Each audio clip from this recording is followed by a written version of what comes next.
हरे कृष्णा। तो एक बार श्रील प्रभुपाद अपने गुरु, आध्यात्मिक गुरु श्रील भक्ति सिद्धांत सरस्वती श्रील प्रभुपाद जी से मिले थे 1922 में।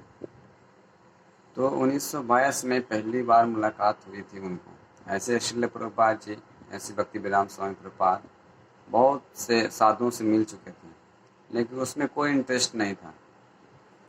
तो जब श्रील भक्ति सिद्धांत सरस्वती ठाकुर प्रभुपाद जी से मिले अपने गुरु से, तो बहुत एक होते हैं कि सच्चा भक्त का जो है, भगवान के जो सच्चा भक्त होते हैं उनकी वाणी भी गंभीर रहती है और शास्त्र के अनुसार वो बात करते हैं। तो उनके गुरु ने एक बार ही उनको देखने के बाद नहीं बोल दिए कि आप पढ़े लिखे युवक हो और ये अंग्रेजी भाषा में चैतन्य महाप्रभु के संदेश को पूरे विश्व भर में बताओ। तो श्रील प्रभुपाद जी उसमें मिलने के बाद ने फिर कुछ समय तक वो उस विचार को करते रहे। तो श्रील प्रभुपाद जी ने फिर उनको बताया कि हमारा देश अभी आज़ाद नहीं है, हम अभी कृष्ण भक्ति प्रचार करेंगे या सारे जगत में, पश्चात जगत में जाएंगे तो कौन सुनेगा ये चीज़। तो उनको डेबिट कर दिए, एकदम हरा दिए, पराजय कर दिए श्रील प्रभुपाद जी को। क्या बोले उनके गुरु? बोले कि ये श्री कृष्ण जो भक्ति है वो स्वतंत्र है, इसके पहले भी थी, अभी भी है और बाद में भी रहेगी। ये हमारे देश से लेना देना नहीं है।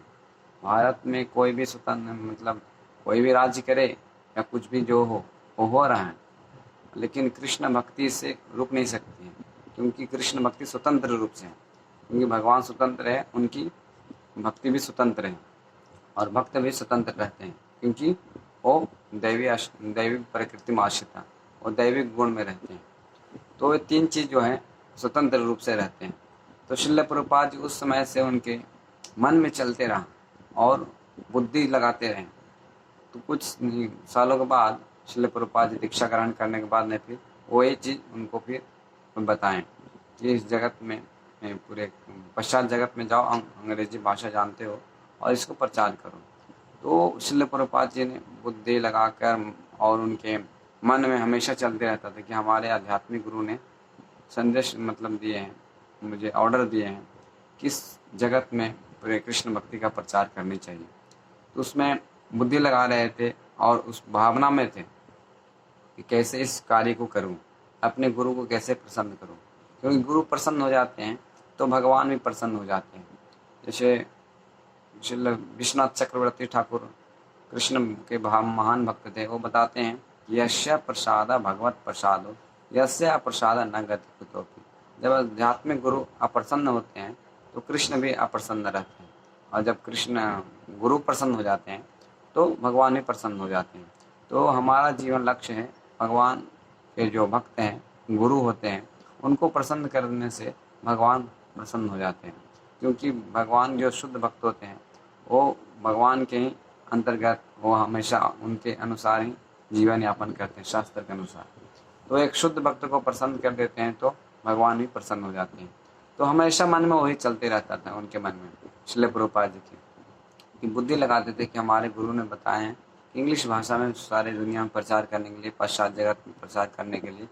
तो वो मन में चलते रहता था और उस बुद्धि लगाते रहते थे और उनकी एक लक्ष्य फिक्स था, एक गुरु नंदना, एक लक्ष्य फिक्स किए थे कि मेरे गुरु ने बताया एक कार्य करने के लिए, सेवा करने के लिए।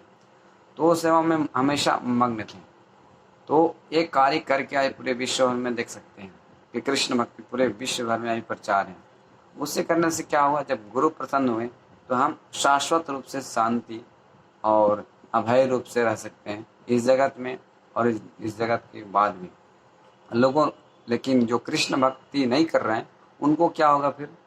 जो ऐसा कार्य नहीं करते हैं कृष्ण भक्ति, उनको क्या होगा?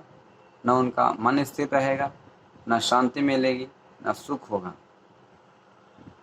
हालांकि बहुत से दुनिया में अपने अपने बुद्धि लगाते हैं।